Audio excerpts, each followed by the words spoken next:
Good afternoon, everyone. Thank you so much for being on with us this afternoon. Thank you for joining us for our 75th anniversary seminars this year. We have had such great participation, and we just appreciate you all so much as members, and we always love to see you on these seminars, especially for today's seminar. We're going to have a lot of fun. Just keep in mind that today's seminar is going to be recorded. So that way, if any of you have to jump off at a certain time, or you have colleagues who weren't able to make it, they will be posted to our para video library before the end of the day, hopefully, if not by the morning tomorrow. Just some housekeeping issues. This seminar is going to be recorded, like I mentioned. We are going to allow for you to ask our presenters today some questions at the end of the seminar. And for those of you who may not be familiar with Zoom, you can ask your questions in our Q&A button feature of Zoom. You just have to scroll either at the top of your screen or the bottom of your screen, and you should be able to ask any questions that you have during the seminar. You are in for a treat today, and so I think you all came at a perfect seminar. To do a little bit of introductions for you all today. And our panelists, we're very lucky first off to have Miss Ana Pacheco on with us this afternoon. Just to give you a little bit about some information about Miss Pacheco, she is a Santa Fe local. Her family settled in the capital city in 1692. Pacheco was the city historian in 2015 all the way to 2017, and she is the author of 8 books on Santa Fe and New Mexico history. She was the founding publisher and editor of La Herencia, a quarterly magazine on New Mexico history from 1994 to 2009. Pacheco wrote the weekly column, A Wonderful Life, for the Santa Fe New Mexican, documenting the oral histories of the elder community from 2007 to 2013. And during her publishing career, she has received numerous awards from organizations like PEN New Mexico and the National Association of Press Women. Since 2019, Pacheco has provided a 2-hour historical walking tour of her beloved hometown called Santa Fe Revisited. And also to let you know, she has a wonderful website, and I'm such a huge fan of her and her website. And to let you know, she does offer a discounted rate on her walking tour for all New Mexico state employees in groups of 10 or more. So if you're interested in taking her tour, you can learn more about Santa Fe's fascinating history. And we did include her website there, www.historyinsantafe.com. And then our next panelist is Miss Felicia Lujan. And to give you a little bit about who Felicia is, she is the director of the State Archives of New Mexico, SANM, also known as. It is one of 6 divisions of the New Mexico State Record Center and Archives. Lujan has been with this division for over 2 decades and has held 6 positions within the agency. Her experience with the agency has well-rounded her professional knowledge, and Lujan has a Bachelor of Arts in Technical Communications with a concentration in the humanities. Lujan is an archivist by profession. Since 2009, she has been a certified digital information manager, completing a graduate certificate program as a 21st Century Librarian Scholarship recipient with the University of Arizona's School of Information Resources and Library Science. Her presentation will focus on 4 dark stories. So like I mentioned, you all are in for a wonderful treat this afternoon. They have some wonderful stories to share with you. So first off, we're gonna go ahead and get started with Miss Ana Pacheco. Hello, everyone, I'm Ana. Thank you for having me today. I will have my video off for most of the time because right now, and I'm going to share my screen now. And afterwards, if you have any questions or comments, well, at the end of after Felicia's presentation, we'll be happy to answer some questions. And with the anniversary of the PERE building, one of my ghost stories, we'll talk about that at the end of my video. Another office building, state office building that they say is haunted is the Villagra Building at the corner of Galisteo and Cerrillos. The Villagra Building is named for Gaspar Perez de Villagra.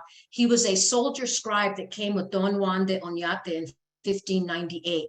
And there's been, throughout the years, there's been sightings of ghosts and different things. I did not include them in my video because as a historian, if I can't document the stories that I hear, then I don't include them because I don't know if they're really true. And I think Felicia's probably run across that in the past. A good example of that is there's this great story that during the Manhattan Project that Klaus Fuchs, who was a nuclear physicist, that he gave the secrets of the atomic bomb to the Russians under the El Castillo Bridge at the corner of Alameda and Paseo de Peralta. It's a great story, but I've never been able to document it.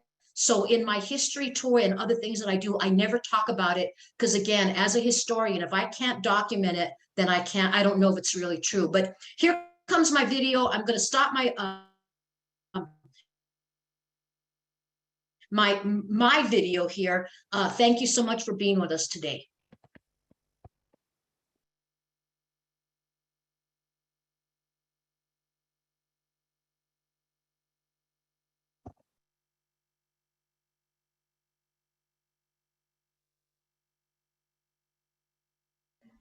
Geographically, New Mexico is the fifth largest state in the country after Alaska, Texas, California, and Montana. Buried in the swath of more than 121,000 miles of sand and caliche are the countless lives that traipsed its boundaries, from the four corners of New Mexico, Utah, Arizona, and Colorado to the border of Mexico. Through war, famine, drought, epidemics, and life's inevitable aging process, millions of lives have ended here. Buried beneath New Mexico's magnificent vistas are the people that became part of history in small and big ways.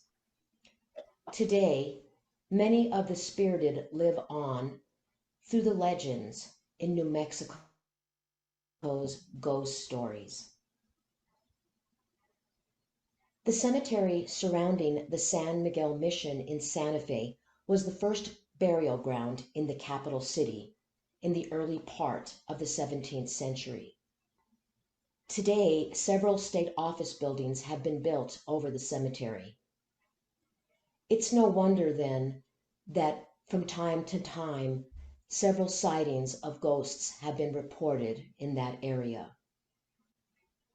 The constant reminder of death in the community was born through fashion. The tapalo, the black mourning shawl, was the requisite garment for women to wear for one full year after the passing of a loved one. This symbol of mourning was widely worn by New Mexico women in the 1800s through the mid-1900s. Many of the apparitions witnessed by people in New Mexico are said to be of women wearing a tapalo. During the mid-20th century, the city of Santa Fe had their own angel of death. A mysterious man by the name of Alejandrito roamed the streets of town with an uncanny knack for knowing when someone was about to die. People feared his presence and would say, "Allá anda Alejandrito rodeando los ánimas. ¿Quién se ir a morir?" Alejandrito is gathering the souls of the departed. I wonder who will die next. Alejandrito was born on Alto Street near Our Lady of Guadalupe Church. He was referred to as an inocente, a person of limited mental capacity, who was also mute. Not much else was known about him except that when someone died, no matter what part of Santa Fe, within hours Alejandrito was at the house. He stayed with the mourners and would lead the funeral procession to the cemetery. The community of Santa Fe believed that God spoke to Alejandrito, telling him when someone was going to die. One cold winter morning in 1960, Alejandrito was found frozen to death at the Santa Fe River by Our Lady of Guadalupe Church, not far from the home where he was born. For the man who attended so many funerals, consoling the bereaved, no one was there when he died. La Llorona, the Wailing Woman, is an important part of New Mexico cultural folklore. The legend may have originated in 1520 with the Spanish conquest of Mexico.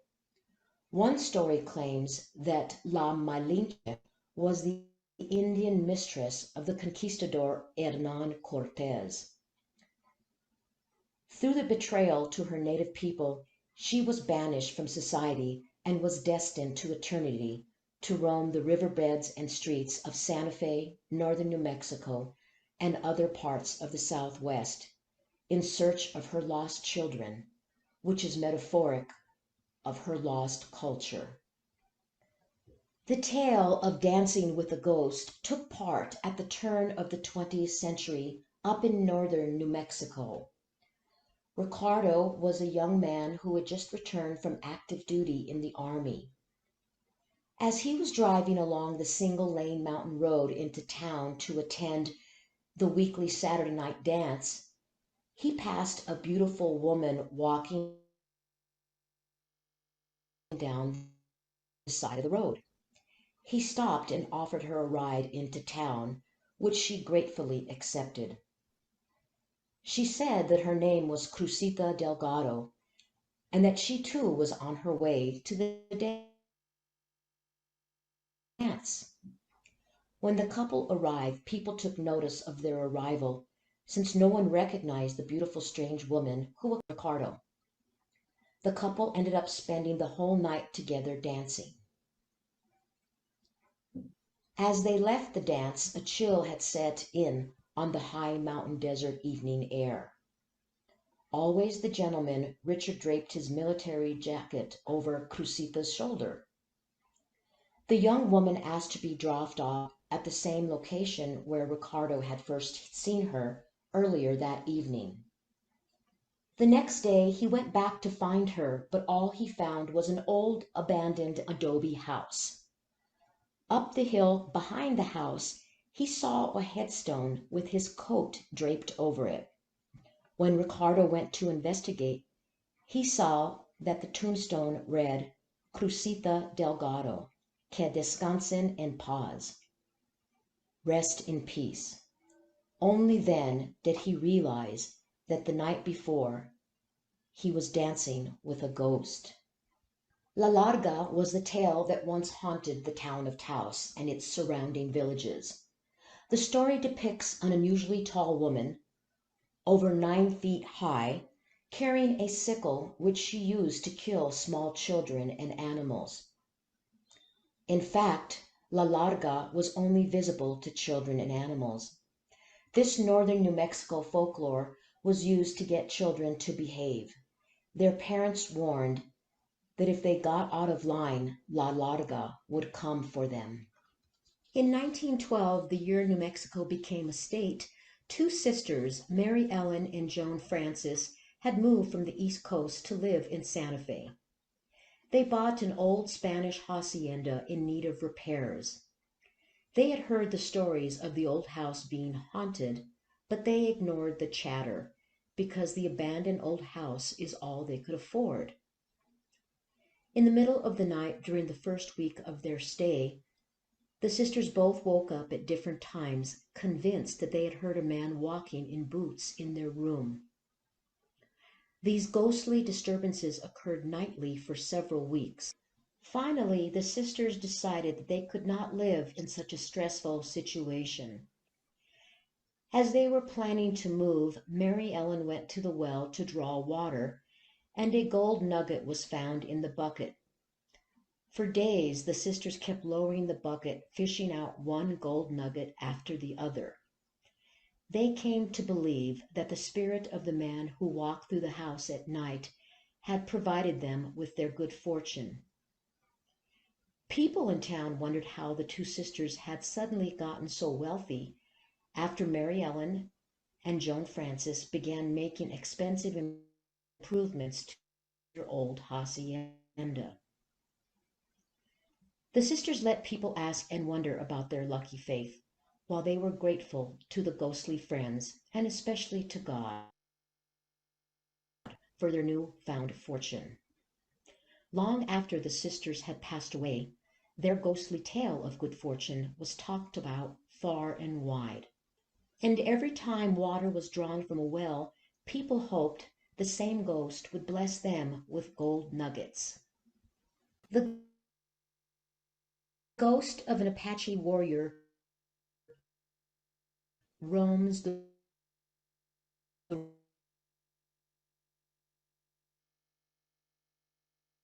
ruins of the Pueblo of Pecos, 25 miles east of Santa Fe. He was not allowed to marry her. So every year on August the 2nd, the ghost of the young man returns to search for her. It was a fall day while the leaves turned and the glory of the trees seemed to be singing their songs that Peku and her people left, and the pines of the north wept. As a token of remembrance, he opened the windows in the sky and saluted the branches and promised to feed the roots that had once lived before and would live after him. The ancient, friendly, faithful love remained within the 3 adobe walls that now housed their memories at the ruins of the Pueblo of Pecos. One of the most severe rainstorms in the history of Quay County, New Mexico, occurred on August 28, 1933. Within several hours, more than 2.5 inches of rain were recorded. That evening, flash floods caused engine problems for the Golden Gate State Limited westbound train. The train derailed and plunged into the river when the bridge collapsed. It was the worst train wreck that the community of Tucumcari ever experienced. 12 people were killed in the crash and more than 45 sustained injuries. The years following the crash, people found trinkets, feathers, jewelry, and combs in the immediate area of the train wreck. Many believe that these items were remnants from the disaster that had floated up from beneath the riverbed. The townsfolk also believed that the souls of those who perished that day were now apparitions and wandered in the vicinity. Some people claim to have seen the ghosts of men, women, and children in the area. No one knows for sure if they were the lost spirits, but their presence was a constant reminder of the train wreck that happened in Quay County. When the New Mexico headquarters for the Public Employees Retirement Association opened in 1967, rumors began to circulate that the building was haunted. Both office workers and the nightly cleaning crew reported seeing a Spanish woman dressed in attire from a different era, wearing a mantilla that disappeared through the walls. Those ghost sightings seemed plausible given the fact that the building was located on the land of the old cemetery near the San Miguel Mission. But who was the Spanish woman that roamed the PERA building? Most likely it was the ghost of Doña Maria Gertrudis Peña de Sanchez, who arrived in Santa Fe in 1867, 100 years to the date of the opening of the PERA building. Legend has it that she had traveled from the family's ranch in northern New Mexico after learning of the death of her young son, who was a student at St. Michael's College. When Doña Maria arrived, she was horrified to learn that the graves of the 2 boys had not been identified and that she would never know the exact location of her son's grave. Broken-hearted but determined, she never returned to the ranch and devoted the rest of her life to the memory of her son. Day after day, she prayed to St. Michael, the patron saint of the dying, over the 2 grave sites, in the hope that her prayers would intercede on behalf of the soul of her son. The house on Carnoué Street in Albuquerque's Old Town district was one that many people did their best to avoid. It was rumored that the house was built on a foundation of Java rock hauled to the site from the West Side volcanoes in 1793 by Native Americans. Time and time again in the 20th century, people swore that late at night they could hear the old natives chanting in the house.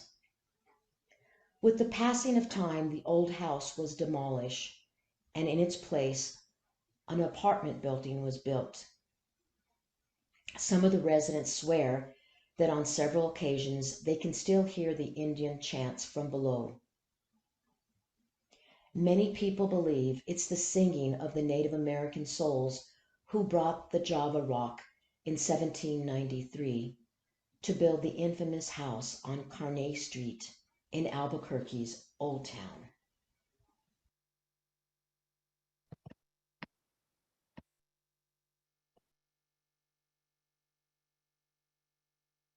So that is my ghost stories on New Mexico. We're now going to hear from Felicia at the end of her presentation and after questions. If you want to see a shorter video on the origins of the Dia de los Muertos, it's a 6-minute video that I'm happy to play for you at the very end. Thank you so much. Thank you so much, Anna. And actually, before we go ahead and get started with you, Felicia, we actually wanted to see who actually is attending today's seminar. We have a little over 200 people on with us. We just kind of wanted to check demographics just to see who was joining as part of the state. Like I said, we've been offering these seminars all year, and we have been wanting to do topics that you all are interested in. And we also want to make sure that all of our members across the state are getting all of our marketing on our seminars and our educational opportunities. So I'm going to go ahead and really quick, let one more minute for everybody to go ahead and answer. And then we're also just curious too, who's on today's seminar? Are you active members or are you retired members? So we would definitely love to hear from you. I'm going to go ahead and leave it open for another few seconds, and then we'll go ahead and get started with Felicia. I hope you guys enjoyed Anna's presentation. She is just a wealth of knowledge and has so many stories. And I saw a few of you raised your hand, so we will definitely get to your questions when we open it up for a Q&A period at the end of today's seminar. So thank you so much for being for participating in that poll. I'm going to go ahead and end it. And then I am going to go ahead and just share it with you guys, just so you see if you're curious too. Looks like the northern part of the state and central are a lot of you are on with us, and then 97% of you are active members. So thank you so much for doing that. With that being said, I'm going to go ahead and hand it over to Miss Felicia. Good afternoon, Christina. Thank you for having me, and thank you to Para. If you wouldn't mind allowing me to share my screen. You should be able to, Felicia. Okay. Can you see my screen? Yes, ma'am, we can. All righty, here we go.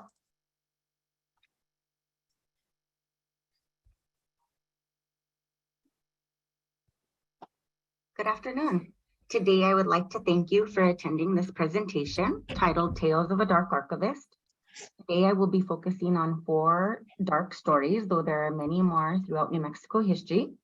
This presentation is presented in partnership with PERA, the Public Employee Retirement Association, in honor of their 75th anniversary.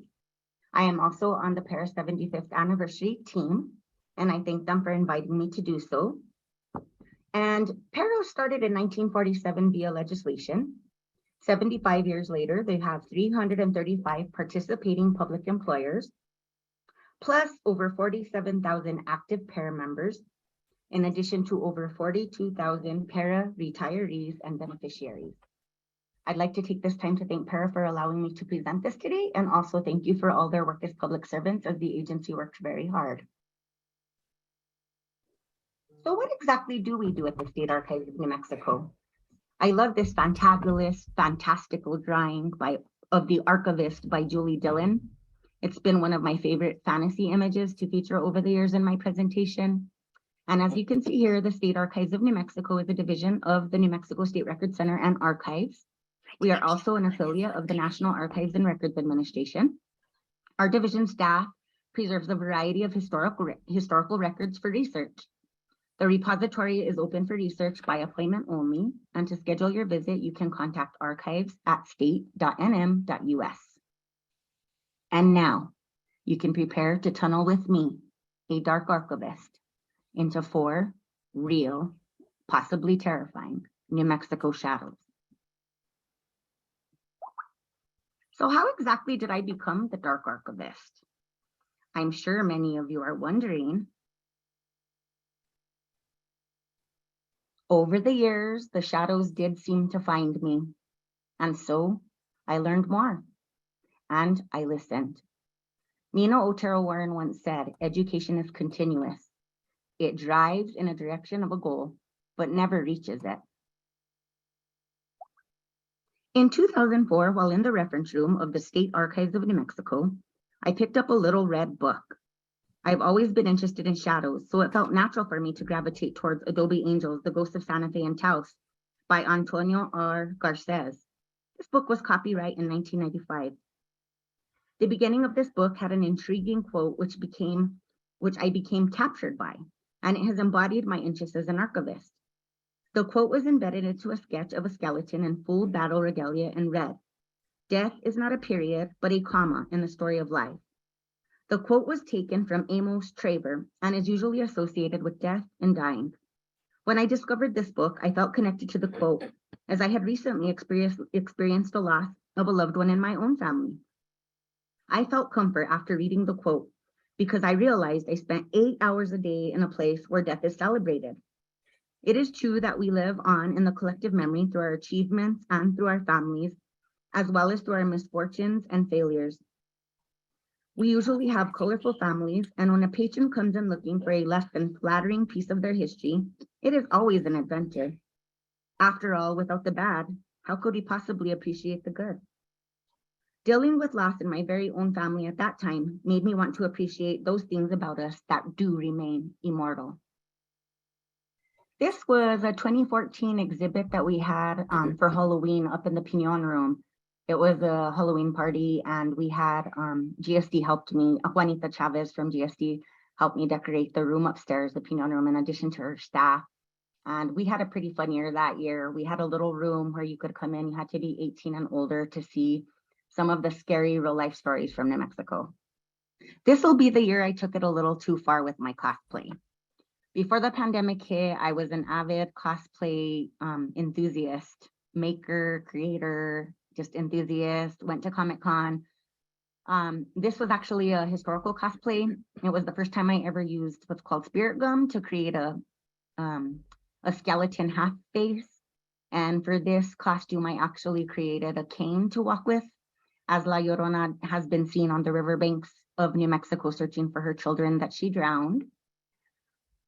This is one of New Mexico's most famous folk stories. Of course, her walking stick had to have cattails from the river that are actually real. There was actually a little lamp in the walking stick because she has to see at night. And there was a little baby doll that La Llorona had found somewhere, discarded by someone, attached to her cane. It had glowing eyes and actually made baby crying sounds. And there was little stuff she had found along the river bank that also adorned her costume. These are not stories which I've simply fabricated over the last 20 years. This presentation is not classified as historical fiction. If you look close enough and if you listen closely, there are real stories stitched into the fabric of our lives. The threads connect us. The dark stories permeate our collective memory and do intend to be remembered. And so begins the first of 4 dark New Mexico stories that are sure to leave you captivated. I shall start with Henry, Dark Archivist Tale number 1. So this was the story of Governor Henry Conley. Henry was born in the 1800s in Nelson County, Kentucky. He was the son of John Donaldson and Frances Conley. He was Catholic.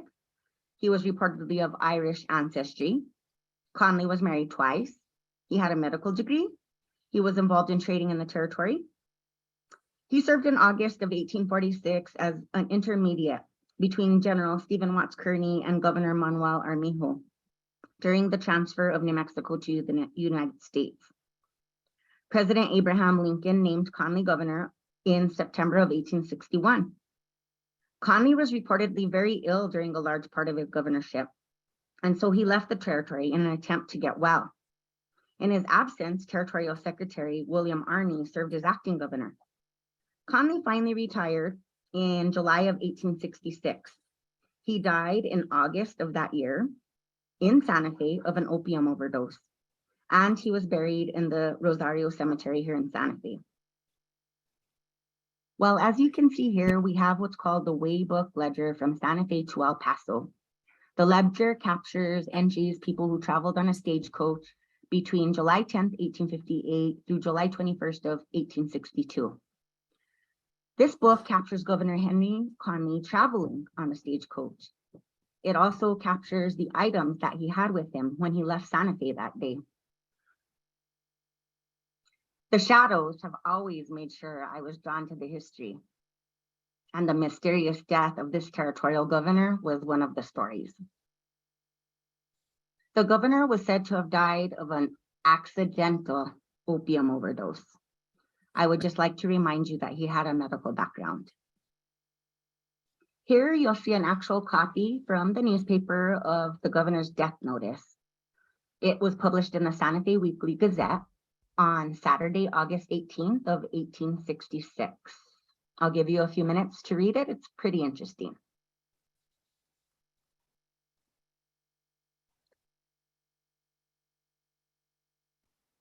This is a very faint copy from a legislative address. At the time, the acting governor was William Arney. He delivered this address to the legislature following the death of Governor Conley. And this is in our Territorial Archives of New Mexico. This is on microfilm.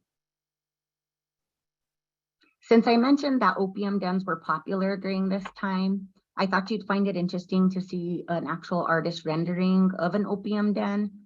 This rendering is in public domain, and it was a 1874 image that came out or was illustrated in London News in 1874. Jack, Dark Archivist Tale number 2. Blackjack Ketchum, he was a train robber, or an attempted train robber. His story is pretty interesting because it involves, as you can see here, a botched execution by hanging.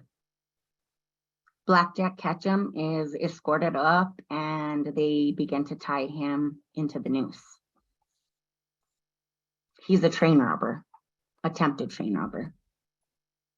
In this image, Jack Black Ketchum has a black hood put over his head, and his back is facing what would be probably the audience, and he's getting ready to have the noose put securely around his neck. Here you can see that the photographer wanted us to know what Jack Black Ketchum's face looked like. So it's up here in the right-hand corner, and this was just before the drop. This is image number 3. John, Dark Archivist Tale number 3. In 2019, I made a presentation downtown at the La Fonda in collaboration with a couple of other people that I work with, and this was called Haunted History. And this presentation was titled Slow, The Death and Ghost of a New Mexico Chief Justice. In conducting the research into the life and death of John P. Slow, there was one thing that became evident to me, and that was the great power of words. Words can help or they can be harmful.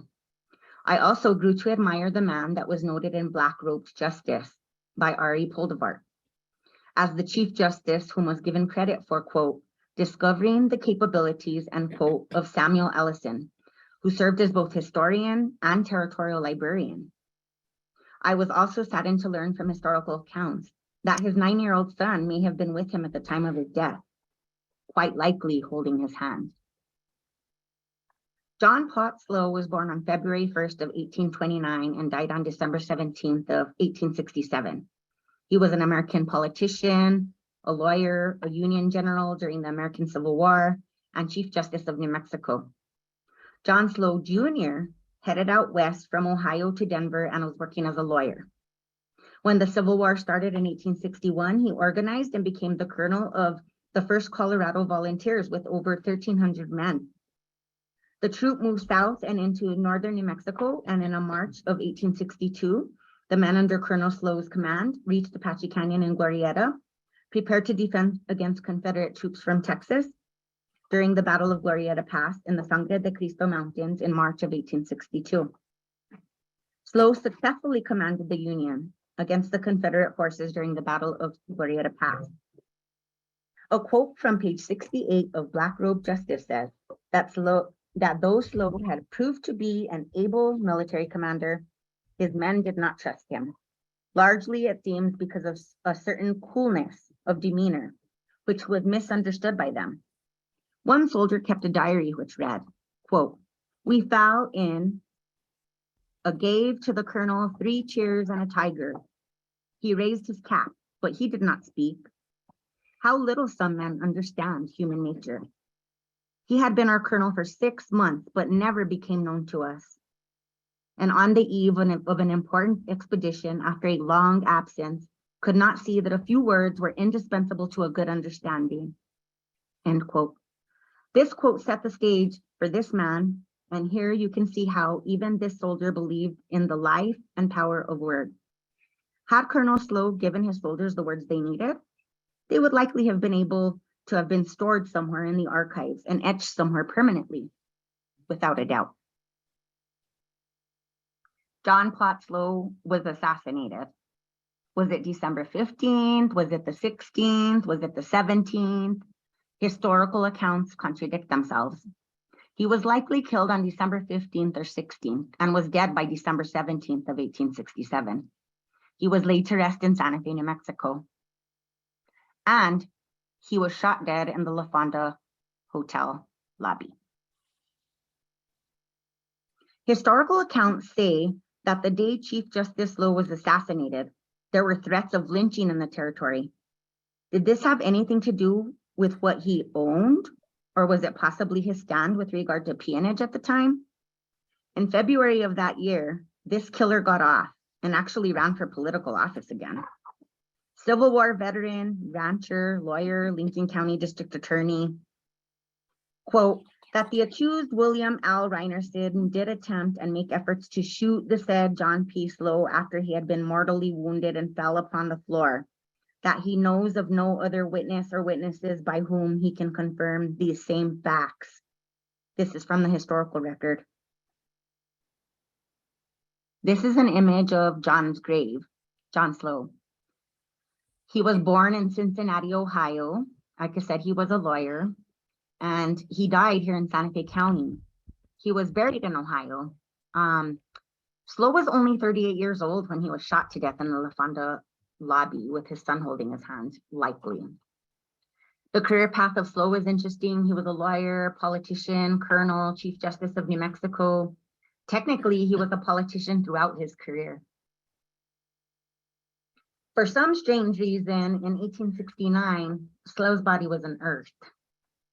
Historical accounts do state that his remains were buried in Santa Fe, but were exhumed in 1869. This is from an article. They were taken to Cincinnati, and that was the place of his birth. In Ohio, they were interred in Spring Grove Cemetery. A friend and former bureau chief from within our agency, whom has since retired, once asked if I could use my Photoshop skills to find strange images and photographs she and her sister had taken in 2014 while visiting the La Fonda. These are the actual photographs. And here you can see the start of where they thought they saw something in this window on the left-hand side. And she wanted me to use Photoshop to see if I could bring anything out.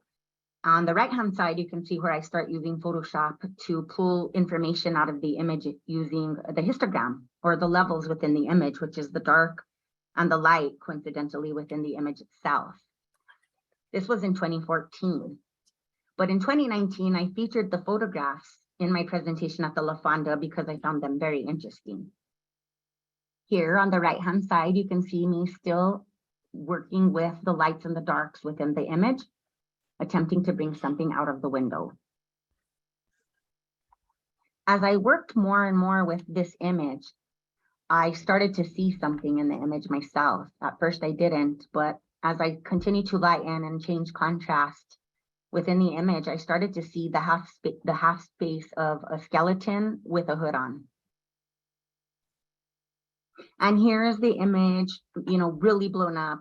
As you can see, there's a half left side of a face. You're gonna have an eye, half of a skeleton nose, half of a mouth, and the light contrast that you see up the top was actually look like a hood over this face. So what exactly did she capture with her sister in the windows of La Fonda that night? Well, luckily I have a husband who's pretty open to these things that I feel in my historical background.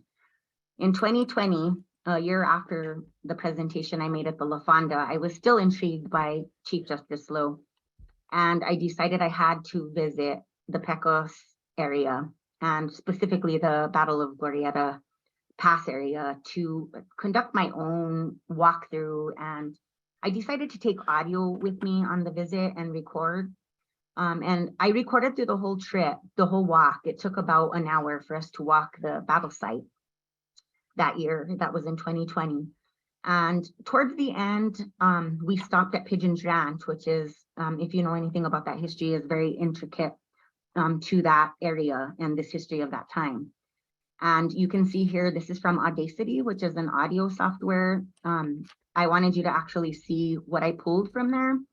And my question was, can you hear me slow? This was at Pigeon's Ranch. And I put, is this Pigeon's Ranch? I can't hear you. And then a lighter voice noise starts in an area. As you can see, I've marked these in Audacity. So I'm walking to the car and I'm opening the door to get in to leave because we finished visiting the area. And as I'm closing the car door and I'm inside the car, I hear a voice that says no. So I'm not sure, but the voice did say this isn't Pigeon's Ranch. I'm not sure, but it was a kind of interesting thing that I captured on audio, and I wanted to put it in here, but it's kind of faint. And any of you who would like to hear it, I can show it to you at any point. But this is a very interesting audio that I captured for this trip up to Pecos in 2020. Nina, Dark Archivist Tale number 4. Now, I do have to say that this is a dark story that I'm still learning about. I discovered this dark connection not that long ago, within a couple of weeks, spending a lot of time doing research about Nina for an event that we had on September 17th that was hosted by the Department of Cultural Affairs, and we just had an exhibit there. But it was a very interesting celebration for Nina in honor of the new quarter. If any of you are not familiar, but there is a new quarter for New Mexico, and the quarter does honor Nina Otero Warren. The title of the exhibit that we had there at the Department of Cultural Affairs in the New Mexico History Museum, thank you for Dr. Alicia Romero for inviting us there, was titled Nina, Pieces of Me. And for the exhibit, we used pieces of lace because Nina was often in lace. And this is, part of where I get the feeling of all of our stories are interwoven and connected, and the threads of historical collective memory weave us all together, stitch us all together. Nina was an educator. There were many things that she did for New Mexico with regards to education. She served as New Mexico Superintendent of Instruction, and I'll give you some dates a little later in the presentation. And she did believe education was continuous. She believed in bilingual education and education for all. And she was a very notable New Mexico woman in regards to her work with both public service and with the education system in our state. Nina was actually also a candidate for Congress in 1922. Unfortunately, she lost that election. And some of the dark shadows I found in her life, I feel, are some of the reasons why she lost that congressional run. And there's still things that maybe even haunt these families today. But Nina was actually the Santa Fe Superintendent of Public Instruction from 1917 until 1929. She believed in bilingual education. She was a public servant, and she really strove and worked hard to recognize New Mexico history and also work to help educate our people. She even worked in Puerto Rico for some time in the 40s. and she has had a very notable career in terms of a New Mexico woman. And I believe she was the first Latina to run for Congress. When I started learning about some of the things that happened in Nina's life, I really started to wonder about the dark threads connecting Nina's history to ours. About 2 weeks ago, I found an interesting article in a 1955 newspaper, I believe out of Deming. And this immediately caught my eye. This was noted to be in the newspaper an Otero home, an Otero house. The home still sits, actually. It is a historic place now on 511 Armijo Street here in Santa Fe.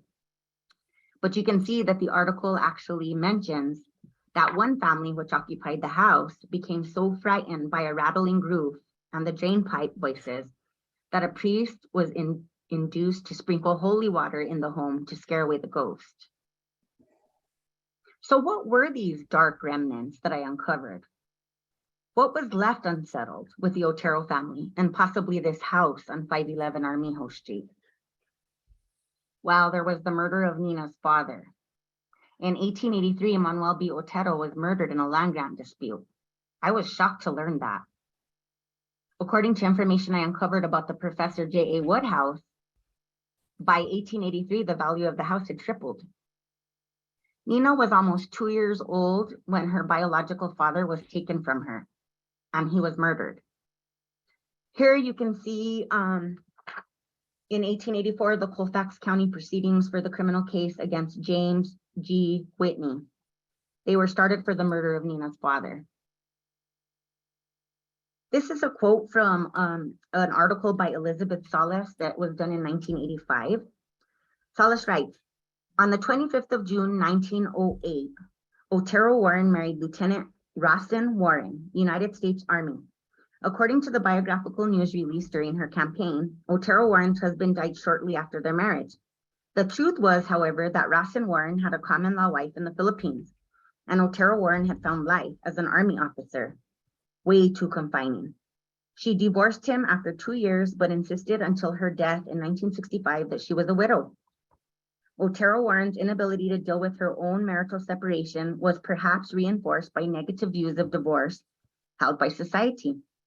From 1912 to 1914, Otero Warren lived in New York, where she worked with Anne Morgan, a settlement house organizer who advocated vocational work for poor city youth. Upon her mother's death, Otero Warren returned to New Mexico to take care of her many siblings. Nina's divorce likely affected her congressional run. As you can see in the article by Elizabeth Salas, again, 1985, her title of her article was Ethnicity, Gender, and Divorce, Issues in the 1922 Campaign by Evelina Otero Warren for the U.S. House of Representatives. This is a very interesting article for any of you who want to learn more about this issue. Her divorce definitely affected her congressional run, but I think there were other reasons that she got a divorce that have yet to be talked about. So what exactly does this home and the article I found in 1955 about the Wood home have to do with the Otero family? Well, the home on 511 Armijo Street is said to have been owned by the Otero family, though I have yet to find a hard copy primary source document linking an Otero family member to the address on 511 Armijo. I can probably say with a pretty high amount of certainty that the owner of the property was likely the former governor of New Mexico, Miguel Otero. Coincidentally, Wood was also superintendent of the Santa Fe schools at the time. Is this a coincidence, or is this just another dark thread in Nina's history? Nina too was superintendent of the schools, following James A. Wood. That same year, in 1899, Solomon Luna, who was related to Nina, granted permission to Isabel Baca Luna to live in what was called the Big House, or the A.M. Brazier House, located at 135 Grant Avenue. At least one president stayed at 135 Grant Avenue in 1880. Nina's mother, Eloisa Luna Otero Brazier, lived in the house at 135 Grant Avenue from 1901 to 1914, when she died, quote unquote, unexpectedly. The evidence seems to suggest these historical ghosts are keeping women from inheriting property. Property laws changed in New Mexico in 1910 for married women. And when Eloisa passes, though it is said that all Luna properties were intended for Nina, the property at 135 Grant Avenue was, of course, left in trust to her real brother, Eduardo Otero. The property was in his trust until 1932, and I'll have it noted that that was Nina's idea. There is no doubt that the properties at 135 Grant Avenue and 511 Armijo were functionally connected.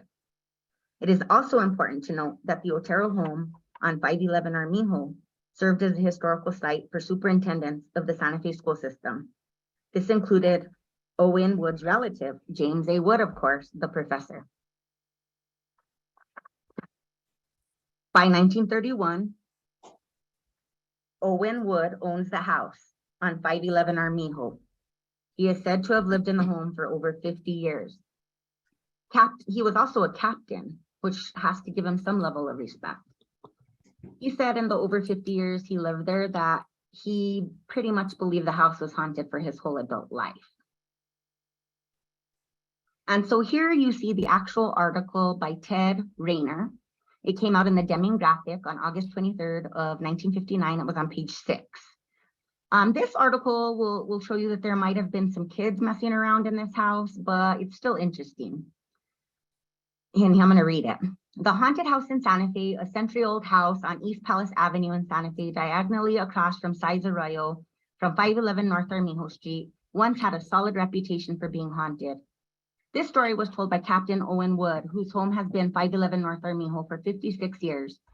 As a teenager in Santa Fe about 50 years ago, he had a hand in keeping the house and keeping up the haunted reputation of the house. An Otero family originally owned the dwelling, and it became known as the Otero House. Later, a man who was not a member of the Otero family hanged himself in the house. And it was not long afterwards that occupants of the East Palace House felt sure, the dead man's ghost had returned. They heard the tin roof rattling at night as though a ghost were walking there. Wood and other boys in the neighborhood were aware of the ghost that walked on the tin roof at night, and they gave a new twist to the ghostly going on. The drain pipe from the kitchen sink ran into Size Arroyo. The boys hollered into the pipe, and weird ghost-like voices floated into the kitchen. One family, which occupied the house, became so frightened by the rattling roof that the drain pipe voices that a priest was induced to sprinkle holy water in the home to scare away the ghost. About a week later, the neighborhood boys heard of this, and they gleefully redoubled their hollering into the drain pipe. They changed their voices, and again, weird, hollow sounds different from the cries of the previous drain pipe ghost filled the kitchen at night. The house's reputation for being haunted became so firmly established that it was vacant for some years. Then during World War I, Santa Fe experienced a housing shortage. Ghosts or no ghosts, families began living in the house again. It has been haunted since. When I found this story, it led me to believe the ghost story was simply crafted by neighborhood children attempting to get a rise out of locals. I myself can remember visiting places said to be haunted in my youth. If this was a story crafted by Wood and his friends when they were young, why did he carry the story into his adulthood? Seems strange to continue to tell people your home is haunted if you had made up the story as a child. I believe there is historical residue of both the Wood and Otero families in the home, and the ghosts beg to be remembered. Well, I've told you a lot about 511 North Armijo Street, and I really just wanted to show you a view of North Armijo Street and what it looks like today, and show you a little map from Google Maps of around about where this house is located. It's near Hillside. I'm sure many of you are familiar if you're from Santa Fe with Hillside. But this is generally the area where this building is. Here's another interesting Google map for you. The big house on 135 Grant Avenue is but 4 minutes away from the Otero house owned by the Wood family on 511 Armijo Street. The homes are very close, and the homes were both connected to the Otero family at some point in history. Here you'll see a 1906 New Mexico business directory. And here you'll also see Miguel A. Otero captured as the governor of New Mexico. And here you'll see a 1950 New Mexico business directory. You'll see M. A. Otero captured as the treasurer of the New Mexican Printing Company. Again, he's very close. He's on Palace Avenue. Here you'll see a 1955 Santa Fe City directory. On the left-hand page, you'll see Owen Wood is captured. He is living on 511 Armijo. He's actually the director of the Mutual Building and Loan Association. And on the opposite right-hand page, just for kicks, I wanted to see where the Otero family was in 55. You can see many of them were not in this area anymore. Some of them are working for the pantry, which I found very interesting. I didn't even know the pantry went back this far. But yeah, it's very interesting to take a look at this. I'll give you a minute to look at these 2 pages and see the entries.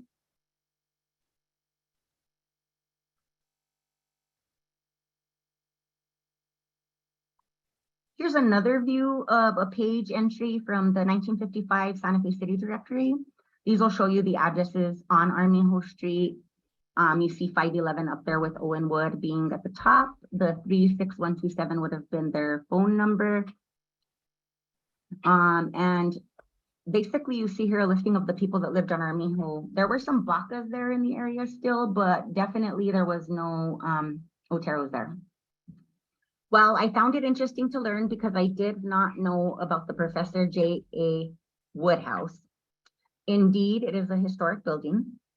It was added to the State Register of Historic Properties on March 12th of 1982. And this is the home that's on 511 Armijo Street. I wonder if it's still haunted. So after learning about some of the dark threads connecting Nina's histories, do you think there may be dark remnants of Nina's history left unsettled in connection to the house on 511 Armijo Street? What dark shadows were left unsettled from her past? So I like things that are coincidental, and I also find it interesting how people can appear in a newspaper, possibly maybe never have known each other, though I think these 2 likely knew each other. The 2 crossed paths. In 1903 in the newspaper, you see Nina and Owen cross paths in the Santa Fe New Mexican. Nina was born in 1882 and Owen born in 1883. They were but 1 year apart in age, and they were running in the same education circles. Were these actually ghosts, or was the darkness encouraged to keep valuable homes in the downtown Santa Fe area? If Owen lived there for 50 years, why would he still be saying it was haunted in 1955? Nina had since settled into life in the Santa Fe area. Historical timelines can reveal so much about our history. When pieced together, the information forms an intellectual map to the past.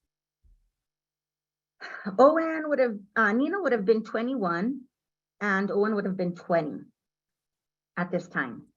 She was with a relative who later reveals her status as a divorcee, damaging her run for Congress in 1922. The article notes that professor's name as A.J. Wood, but his name was actually James A. Wood. This is another thing to watch out for when you're doing historical research. So dark stories and dark history, they can lead us to interesting conclusions.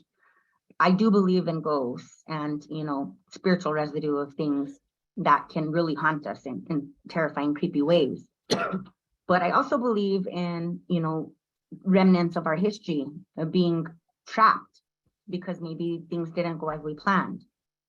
So with Nina and Owen, there were many coincidences. Like I said, Nina was born in 1882, Owen was born in 1883. They were about the same age. Nina Otero died in 1965. These are just a few more of the interesting coincidences with these 2.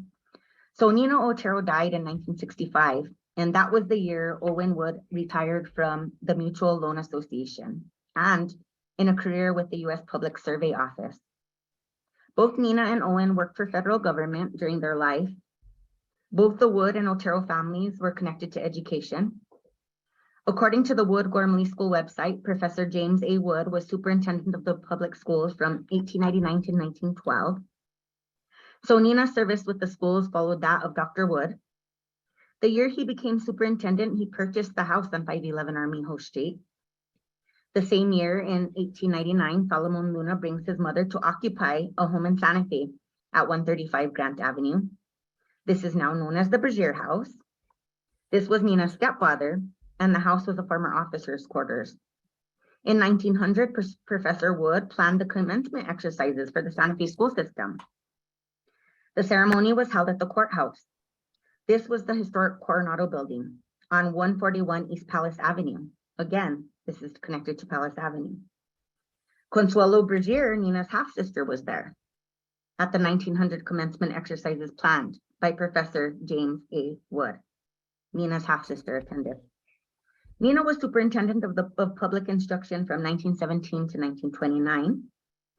Today, there are 2 schools in Santa Fe named after Otero and Wood.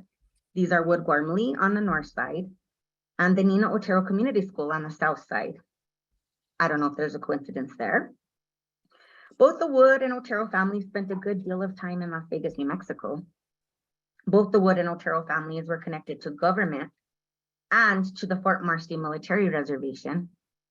Both the Wood and Otero families were connected to the house on 511 Armijo Street, where an Otero may have owned the home at one point and where somebody possibly committed suicide. I'm yet to find the person, but definitely where Professor James A. Wood took his very last breath. I did find an article noting that Professor Wood did die in the house on 511 Armijo Street. So this is an image of what the home on 511 Armijo Street that was known as the Otero home looks like today in 2022. And actually it might look a little different because this was an image I found online that might be a few years old. But basically the home on 511 Armijo is now home to the Frost Foundation. And the Frost Foundation has a mission today very similar to those who came before them and possibly lived in the house and even owned the home. The Frost Foundation was created on March 19th, 1959, and its sole purpose is intended to exclusively operate for education, charitable, and religious purposes. These are still issues championed by both the Otero and Wood families here in New Mexico. The Frost Foundation website features a quote which reads, "We must learn and teach tolerance and respect for others. We must relish the diversity and cherish what each individual has to offer." This is a quote by Mary Amelia Whitehead Howell, president of the Frost Foundation, which is located at 511 Armijo Street today. Nina's quote, circa 1941, couples the words of this Frost Foundation quote perfectly, as indeed, education is continuous. It drives us in the direction of a goal, but never reaches it. I think Nina and Owen would be happy to see that their good work continues with education and service in the Frost Foundation, located on 511 Armijo. Is that just another strange coincidence? I'll let you decide. The power of words and knowledge, it's very powerful. So today, I encourage you to craft your own spirit with your own story. Words and actions define a portion of your spirit. Let people know about you so they have your words to fill them versus the words of others in the futures. By books or by letters or by diaries, give them your words. Write a real letter to someone with a pen. Share a memory with someone. Take a photo of someone you love and print it. Tell someone more about you and write your history down.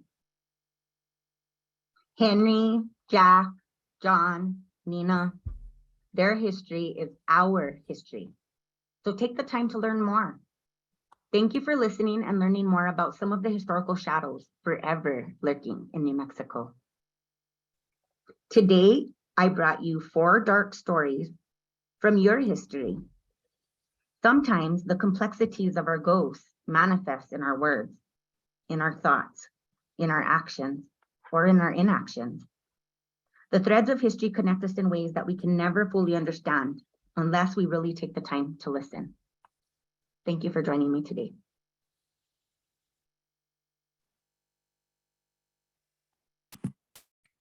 Well, I told you guys, I hope that you enjoyed both presentations.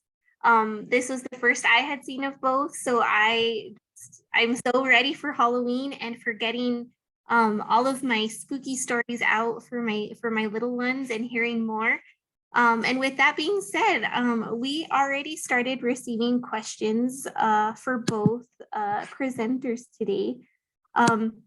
One of them was really interesting. Someone had asked if you, Anna, or Felicia know, there is a small cemetery behind the Dunkin' Donuts on St. Francis Drive, but it's not open to the public. The gravestones look ancient. Do you have any details about this area?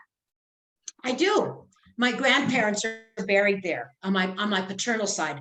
My grandmother, Agapita Rodriguez Pacheco, and her husband Martin are buried at that cemetery. My dad's parents. That's the old Guadalupe cemetery. And so prior to World War World War II, all the Catholic churches had a cemetery surrounding their properties. So right after World War II, the Archdiocese decided to close all the cemeteries around the churches and consolidate everything at Rosario Cemetery. So today here in Santa Fe, Rosario is the only open Catholic cemetery. And it's really a shame that no one, I mean, you're not allowed to go in there. Nobody takes care of that. But because it is it's a Campo Santo, it's a blessed sacred land, none of the commercial businesses have been able to encroach upon it. So if anybody was interested, I think you probably just have to contact the Archdiocese of Santa Fe. I don't know if Our Lady of Guadalupe Church would actually have access to it anymore, but that's the Our Lady of Guadalupe Cemetery. Awesome. Thank you, Anna. Another one, Felicia, not sure if you saw this, but Stan had mentioned that Blackjack Ketchum's younger brother is buried in the Pauper Cemetery near the wall that separates it from the Fairview Cemetery next to the School for the Deaf in Santa Fe. I happened upon it one day roaming around the cemetery and didn't know the context until I saw the photo of his brother being hung in all places. And they mentioned even in the women's room at the St. James Hotel, which is also haunted in Cimarron. That's awesome. I didn't know that. So I'll go check that out.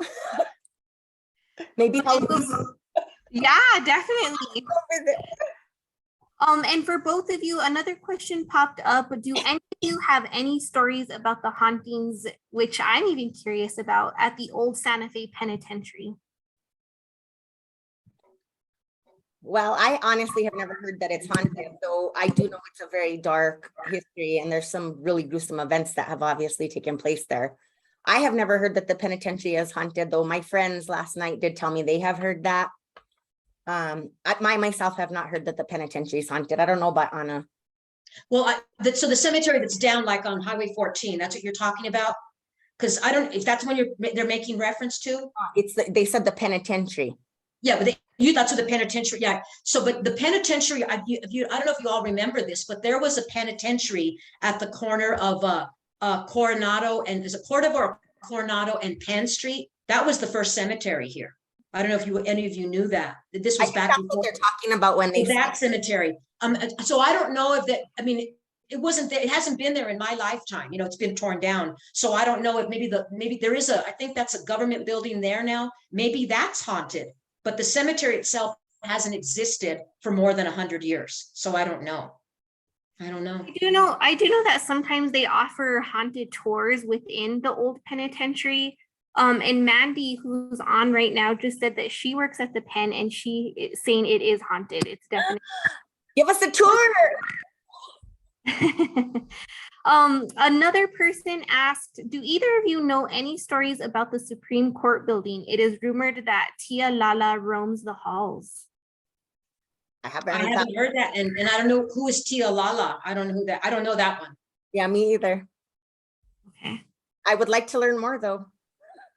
Someone again saying the penitentiary in Santa Fe by the studios is haunted. So we have firsthand stories about that.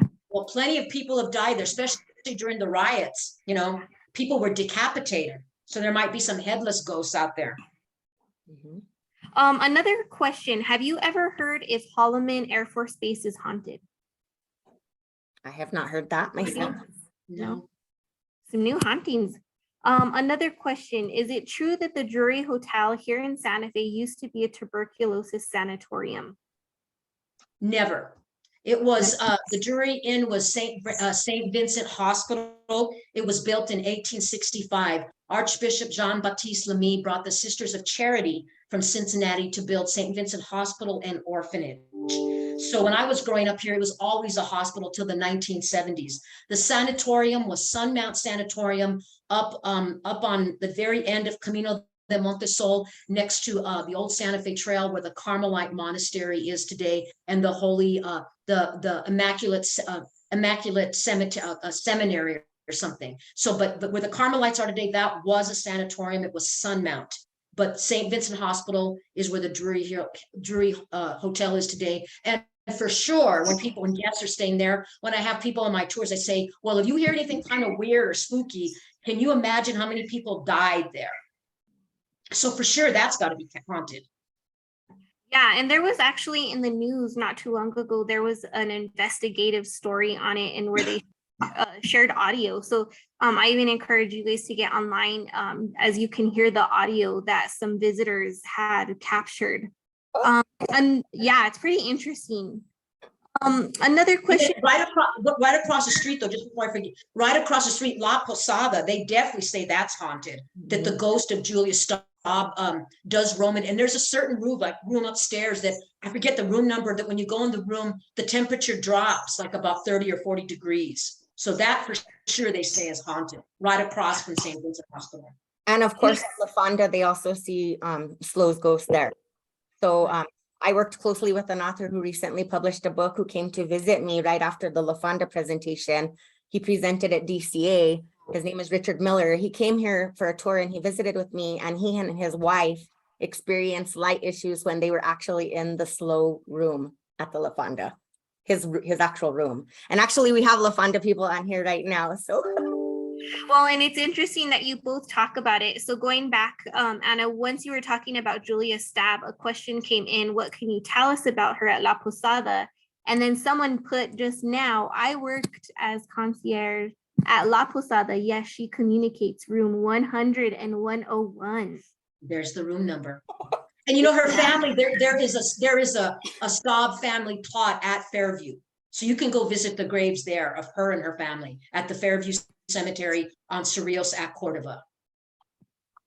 Another question, is the state land office haunted? I have heard that, but I do not know by who. I haven't heard anything. Yeah, people that work there have told me that before. And I actually did an assessment in their archives about 10 years ago. And people that worked there at that time did tell me. But I don't know by who. Okay, that's good to know. Someone asked as well, do any of you know if I believe they're talking about the Plaza Hotel in Las Vegas, New Mexico. Have you ever heard if it is haunted? Which I have. Yeah, there's been some stories. I don't know about hauntings, but it definitely connects back to some really interesting stories. And there are a few historical, well, it was a central meeting place for many politicians at one point in time, but there's definitely dark stories connected to that place. And they do say that there may even be things in the walls, like actually sealed into the walls there. Yeah, my auntie worked there once and she claimed that she saw a spirit. So if you talk to a lot of locals in Las Vegas, I know a lot of them have a lot of stories. Still questions coming in, ladies, especially about the Santa Fe Penitentiary. One person talked to Zach Baggins from Ghost Adventures, and they were denied access to investigate it. On Discovery, there's a show called Dead Files, where they do an investigation and do interviews with officers and inmates and their firsthand account from the Santa Fe Penitentiary. So that's something to check out as well. Very cool. Let's see. What about the Willie Ortiz building where SPO is? Have you ever heard about any hauntings? I have not heard that, but somebody is on from SPO. I saw that. I don't know. So, and one reason we really wanted to do this seminar was to tap into what Anna and maybe Felicia knew or know about the old Para building. So prior to today's seminar, we went in and did a tour of the building. And even when we were just walking by, I ran into a few people and they were mentioning some of the stories that they were sharing some stories that they have come across, some spirits. And so one of my old coworkers said that she ran into a little girl not too long ago, roaming through the halls, and she asked her, who she was with, because of course, naturally a mother and adult would just be like, why is there a random little kid walking around? And the little girl didn't answer her and just proceeded to go ahead and skip off into the hall. That's something that they've heard, is that a little, children in the hallways are being seen and then disappearing after a while. I've even heard from a couple of people where their feet were grabbed in stairwells in the old Para building. So yeah, so Anna and Felicia, any insight on that? Or have you heard of anything?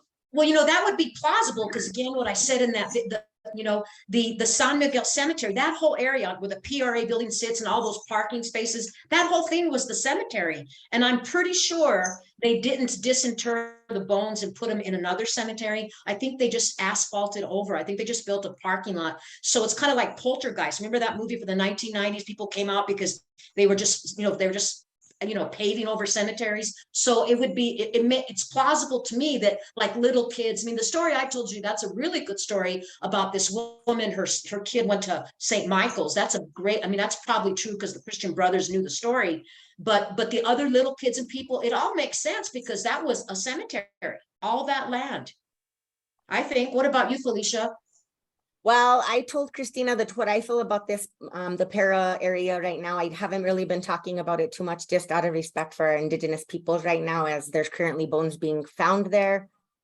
So I haven't touched this story right now because I'm out of respect for the Indigenous peoples. Yeah, and that brings up a good point too, Felicia. I've even come across reports of them finding remains, from very, very long ago. So that's a little bit of tidbit on the old Para building. We have a question from Teresa Montoya. She just, I'm going to go ahead and let you speak, Teresa. So I'm allowing you to talk now if you have a question for Anna and Felicia. And you just have to unmute yourself. So either scroll at the top of your screen or the bottom of the screen, you will find the mute button and you just press it if it has a red mark through it. And you may be having some technical difficulties. So while you're figuring that out, another question came through. Does anyone know if the Tony Anaya building is haunted, as multiple staff have come across a little girl's ghost? I haven't ever heard that that's haunted. I haven't heard it either. Okay, another one, there is energy in the old mission school near Canyon Road in Santa Fe. My son went there when it was NMSA a few years ago. It was creepy. Students would experience things. I felt the energy. Have you heard any of that, Anna, Felicia? No. Okay. The Colgate Building, that's a new one. Colgate Building on Pacheco behind the Smith's grocery store. Do any of you know, have you heard of anything in the building? Wow, there's a lot of haunted stuff here. I know. Nope. Okay. Let's see. I think we've, let's see. Clayton, New Mexico has 4 haunted New Mexico cities on newmexico.org, including the cemetery where Black Jack Ketchum is buried. So someone had shared that with us. I think we've gotten through all the questions and answers. I did mention earlier that Miss Anna has a walking tour in Santa Fe, and she offers a discounted rate for state employees throughout New Mexico in groups of 10 or more. And here is her website, www.historyinsanafe.com, if you want to reach out to her.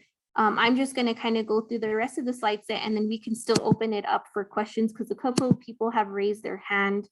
I don't want to miss on anybody who's leaving or has to leave. But our next seminar is going to be on November 1st, and it's in honor of Military Family Appreciation Month.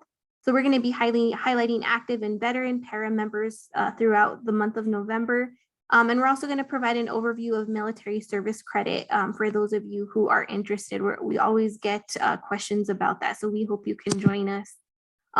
You can find all of our 75th anniversary information on our para 75th anniversary webpage. So I definitely encourage all of you to get on that. Contact us if you dare at para. If any of you have any questions about your para, etc., please always feel free to reach out to us and we will answer any questions that you have. We have both our Santa Fe and Albuquerque office open to the public. If any of you would like to come in and talk to our specialists, we are open. And then social media, please follow us, Facebook, YouTube, Twitter, and Instagram. I promise I'm not going to stalk you. I'm not going to see what Felicia and Anna are going to be for Halloween. I'm not going to see where the parties are this year. So please give us a follow. All of our recorded seminars are located on our YouTube page, so I definitely encourage you to follow us. And I know since then, we've had a couple of people raise their hands. So Victoria, I'm going to go ahead and allow you to talk, so you can go ahead and unmute yourself. The question for Felicia, or yes, for Felicia and Felicia. So go ahead, Victoria. Okay. Can you hear me? Yes. Okay. I was just curious if Anna did any tours for the schools. It sounds like something that would be really fun and educational, just, local history and. I mean, no one's approached me for that, but of course the same discount would apply. The only thing I would say is that, it probably should be maybe middle to high school, because I think littler kids, they might not be able to I might not be able to keep their focus, because it's a serious history tour, a lot of important things, but I would welcome that, because when I was growing up here, this is my hometown, none of the stuff that I give in this history did I learn growing up here. So I would love to share the true history of Santa Fe, both, from the different Spanish, Mexican, and early American periods. So yes, you have my website, historyinsantafe.com. There's a place you can email me, and I would definitely be happy to do that. Yes. I think it would be great for like our middle schoolers and high schoolers. It's so interesting. And just also kind of talking about, the ghost kind of, interactions and stuff. It's entertaining for them and would help maybe keep them engaged. Yeah, the little bit older, the younger kids, I think it would be harder, but yes, I would welcome that opportunity. Thank you for asking. Oh, and that's awesome. I'm also willing to give a presentation at any time to your students. Okay, great. Well, I'm not in the schools, but I have kids, and so I might throw it at their principal and say, hey, this would be so fun. Thank you. Okay, let's see. Thank you, Victoria. Let's see, Sue Taylor, I'm gonna go ahead and unmute you, and you can ask your question right now. Can you hear me? Yes, ma'am. Great. This is for Anna. My audio kind of went in and out when you were talking about the lovers, and you mentioned Pecos, and I'm thinking that's Pecos National Historic Monument. What was that story again? Did someone, and is it in Pecos that? It's at the ruins there. That in the video, you're watching the video, it talked about, it was about these lovers, this indigenous woman, and how she had to flee, and they were never able to be together. But every year in August, her ghost comes back to visit. And where does she visit? The Pecos monuments, the ruins at the Pecos Monument. So she's at the Pecos Monument itself. Yes, she was a member of the Pueblo of Pecos way back when. Yes. And that's at the ruins out there in Pecos, at the National Monument now. That used to be part of the Pueblo of Pecos. That they became extinct by the 1800s. Right. So is it in the Mission Building, or is it in the Pueblo itself? Well, it's that photograph I showed you were at the ruins. So right in the ruins somewhere, not in a Mission Building, but the ruins, what they show in that image in the video, that's where I guess her ghost would roam. It wouldn't be like, I know the National Park Service has buildings there now. It wouldn't be in those buildings, I don't think. No, well, that's what confused me, because we go to Pecos a lot. And I didn't recognize that building. I mean, you have the main building is the Mission Building, but then you have around it the remains of the Pueblo itself. So that's why I was wondering, where would those ruins be, or is that part of the mission, or is that probably in an area that's closed off to the public? I think it's closed off. It's probably an archaeological site, is my guess, and you can probably find more information by visiting the Department of Cultural Affairs Historic Preservation Division's website, and then just look under Pecos, and I'm sure you'll find it there. It'll probably be listed as ruins. Okay. Thank you, Felicia. Thank you. Thank you. Okay, great. Let's see, Suzanne, I see you have raised your hand, so I'm going to go ahead and allow you to talk. So there you go. Perfect. Okay, hi. So I'm just going to read because I wrote it all out. I'm a spirit medium, and I've communicated with some of the famous spirits in various historic locations around New Mexico. They passed me information previously unknown to myself, but easily Googled or confirmed through records from that location that we were at while I was investigating. I understand as a historian, one must be able to prove or document information, but what about qualitative information that's repeated, not just made up fake stories, but documented real experiences? Even through science, even though science may or may not be able to prove or physically document something, it doesn't mean that there isn't something happening by one person or a few other people repeatedly. So when does coincidence, I put that in quotations, ever become fact, or can, or does it ever? Because qualitative versus quantitative data. As a health educator working in the community, or as a contact tracer in the past, we document and track experiences and stories through the qualitative process, and we take that as eventually fact. So why are spirit communication and spirit contact not considered quote unquote legitimate sciences, considering I use the same process for both, if that makes sense? If you wouldn't mind, I'd love to answer that. Okay. I actually, when I'm saying coincidence in my presentation, I'm being sarcastic, because I think that I've actually gathered enough information to show that it's not coincidence. So for me, I'm focusing on primary source documents many of the times, which are naturally inherent to an archive repository. So using that in addition to other information like you're talking about, be it sensory, be it lights. I mean, I get a lot of light issues during the month of October because I do these things. Lights will randomly turn off or randomly turn on. Today we got to work, no printers were working. So I have strange things like that. So I think coupled with primary source documents, feelings, I think that I think it's legitimate. So that's my stand on it. Yeah. Well, I said earlier that I have heard that the Villagra Building, another state building, that it's haunted, but I didn't include it in my ghost stories because I didn't know, was it the ghost of Gaspar Perez de Villagra? Nobody could ever tell me. It's just that like some of the cleaning crew and somebody would see, like have like weird experiences happen. But the ghost for the PERA building, it was a substantiated story about this woman who came when her son was already buried. So that to me would be plausible, that a woman is roaming the halls. It's the ghost of this woman who never returned to her ranch because her son was buried there. So that's what so those are just my two examples. But the Villagra Building, I didn't know I didn't know who it was, or there wasn't enough for me to go on. So I just didn't mention it.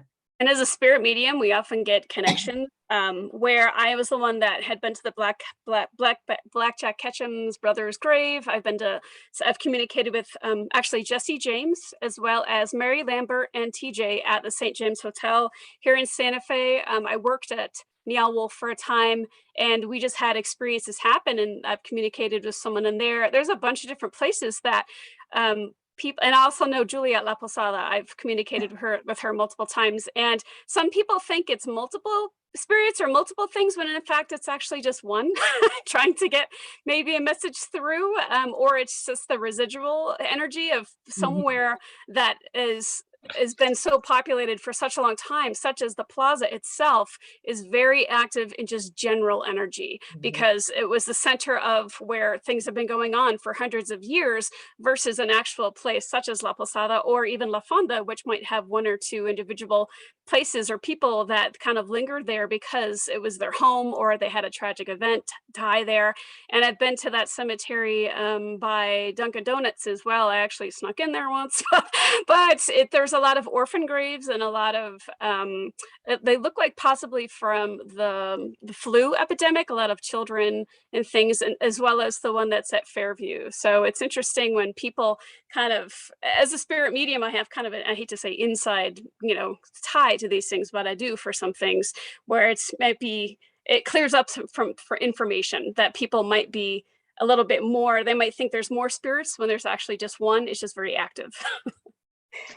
For those of you who may be listening, there is a small cemetery for Cristo Rey Church. I don't know if a lot of people are familiar with that, but you go on Camino Cabra right past the church and you make the first left, and you're going into this dirt road with all these really beautiful, estates there, and there's a little cemetery. It's the Cristo Rey Cemetery. And you mentioned the children from the flu epidemic of 1918, I think. And so there was there's several of those children, but there's actually a little cemetery right surrounded by all these beautiful homes off of Camino Cabra today in Santa Fe.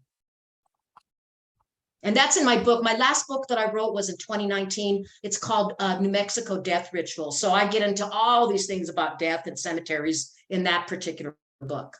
And the one last plug is that I used to also work and I volunteer at El Rancho de las Golondrinas in Santa Fe, a historical museum, and it is a property that there are spirits in some of the homes that has been there since the 1700s. So if anyone's interested in going somewhere cool they've never been before, it's another interesting location that is open to the public sometimes. I'm going to their matanza on Friday, Saturday night, the 50th I live anniversary. right by there, so my husband and I used to walk there all the time. I love the place. I sometimes read tarot during the Spirits of New Mexico Festival. So if anyone's reading tarot and their name is Suzanne, that's me. So come by and say hi. I'll be there, Suzanne. That was awesome, Suzanne. Thank you. Well, it doesn't look like we've had any more questions pop up from anybody. With that being said, we're coming up on an hour and a half. So I just have to say thank you so much to Felicia and to Anna for sharing all of your history and your stories and just your talents. You know, just watching your videos was amazing and I'm in awe of both of you. So again, this is going to be recorded for anybody who wasn't able to make it or was able to go through the whole entire seminar. So I want to leave it open. I'm going to go ahead and actually stop our recording. And I am going to ask Miss Anna if you would like for us, if you would like to play your Dia de los Muertos video. Sure, for all of you who want to stay on, it's only 6 minutes, but Dia de los Muertos is going to be celebrated on November 2nd, which is All Souls Day.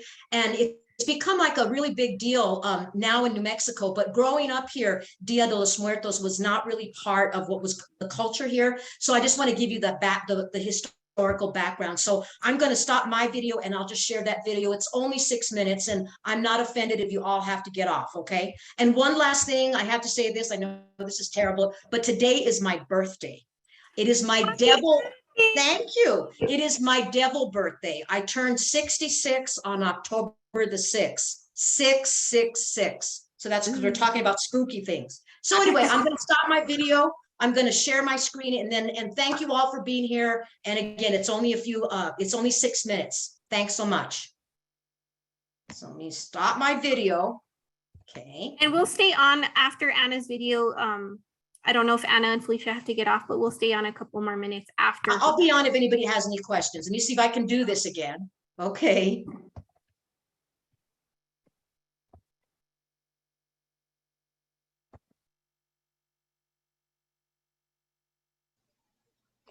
In his book, The Labyrinth of Solitude, Octavio Paz said, "To the modern Mexican, death doesn't have any meaning. To the inhabitant of New York, Paris, or London, death is a word that is never uttered because it burns the lips.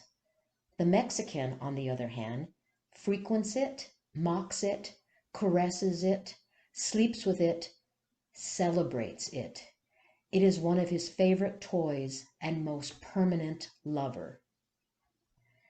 The indigenous people of Mexico have always had a unique relationship with death. For the pre-Hispanic Mexican, the concept of good and bad at the time of death did not exist. There was no heaven, hell, nothing to fear.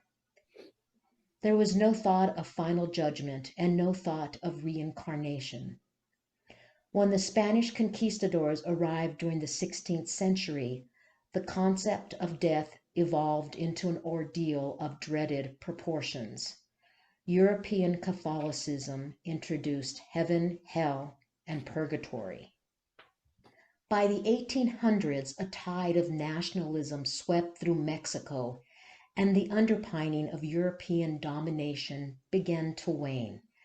After centuries of exploitation, the indigenous Mexican began to reclaim their identity and their early belief system, which included that of death, not the actual moment of one's demise, but rather on the spirits.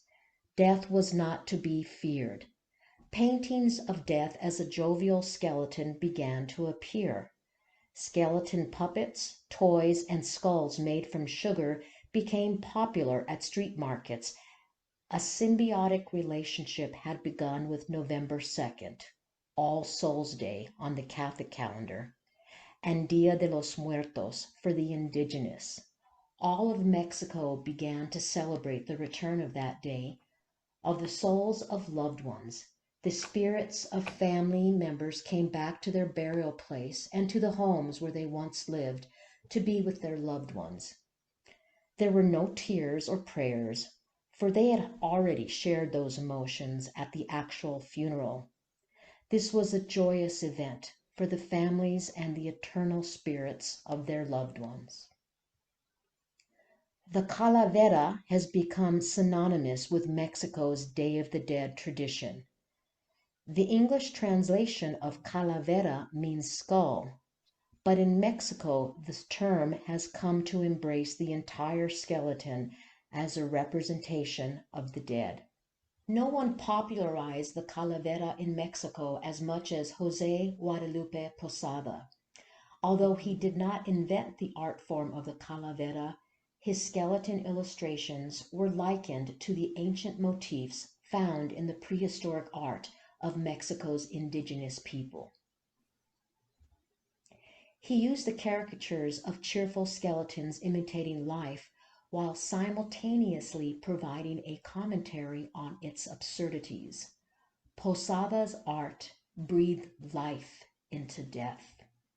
Jose Guadalupe Posada was born in 1852 in the countryside of Aguascalientes and died in Mexico City in 1913.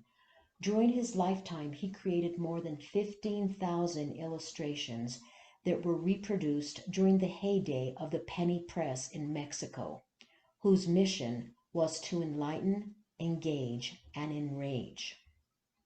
Not all of his prints were of the calavera, but they are the ones that people identify with on the Day of the Dead. Posada's work inspired Diego Rivera, Mexico's most widely known artist of the 20th century. As a small boy, Rivera would go to the print shop where Posada worked to watch him draw. In 1947, Rivera paid homage to Posada by including his image and his own in one of his best-known murals, Sueño de una tarde dominical en la Alameda Central. In the mural, Posada is holding a cane next to the calavera, while Diego Rivera is depicted as the small boy on the other side. Ironically, New Mexico was a part of Mexico from 1821 to 1846, but the tradition of Dia de los Muertos did not become popular until the latter part of the 20th century. For over 200 years, New Mexico was a part of Spain, and most Hispanics identified as being Spanish Americans, in spite of the fact that the state shared more cultural characteristics with Mexico. Following the end of the Mexican Revolution in 1920, the corridos, or folk ballads, of Mexico became very popular in New Mexico, like Un Puño de Tierra, a fistful of dirt. Slowly, the Mexican concept of death crept into New Mexico's psyche, and several of those ballads continue to fill the airways and are sung at funerals. By the 1980s, the Mexican community in New Mexico had grown significantly, with its cultural characteristics becoming mainstream. Today, big celebrations of Dia de los Muertos are held on November 2nd in the state and in major Hispanic communities throughout the Southwest. As the celebration of Dia de los Muertos continues to grow, it's important to remember Jose Guadalupe Posada. More than any other artist, he reminds us that in death, all enjoy equality.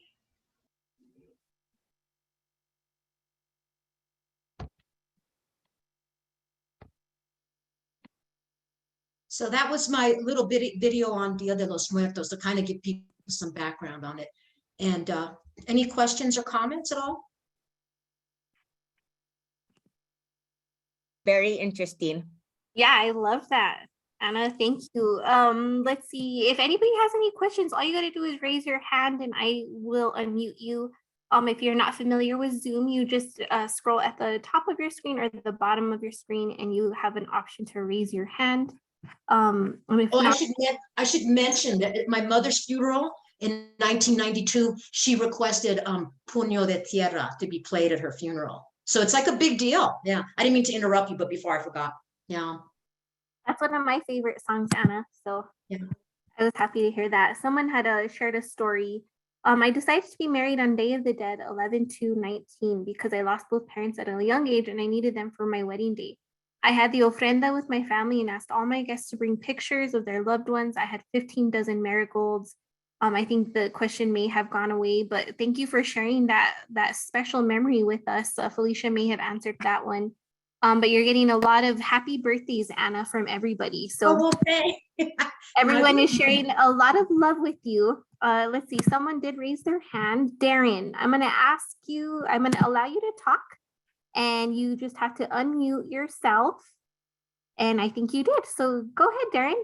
All right, so I had posed the question in the Q&A and I just wanted to know if anyone else may have seen the La Llorona movie from like the 1990s, which told the story of the Cortez Montezuma, the conquest and like the Mexican origin of La Llorona. I can't find it anywhere, and I was just wondering if anyone else had ever seen it or if they knew the name of it. The movie or what could you not find? The movie.